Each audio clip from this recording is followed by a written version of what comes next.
creamy Cajun chicken thighs. Y'all ready? Let's go! First, we're going to be coating our chicken thighs with Cajun seasoning on all sides, just like so, for some flavor. Then coating this with cornstarch on all sides. Now heating our pan with extra virgin olive oil. Pan searing the skin side down for a total of 5 minutes per side till it's nice and crispy golden brown.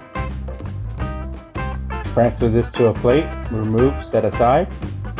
Now we're going to be sauteing our vegetables with some taking white onion, green bell pepper, parsley, celery stalk, cloves of garlic.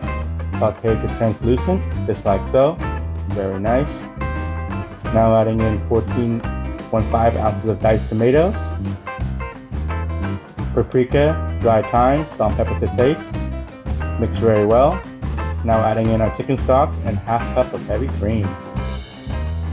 Simmer this till sauce has thickened. Then adding in our chicken thighs right back in, just like so. Very nice. Simmering this for about 10 to 15 minutes or till the internal temperature reaches 160 degrees. Garnishing this with parsley.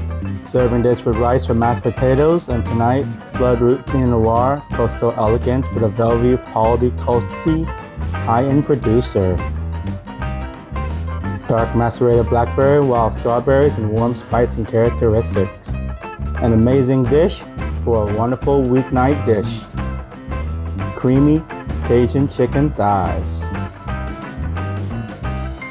As always, please do like, subscribe, follow for future recipes, and I hope you have a good day now, you hear? Bye-bye!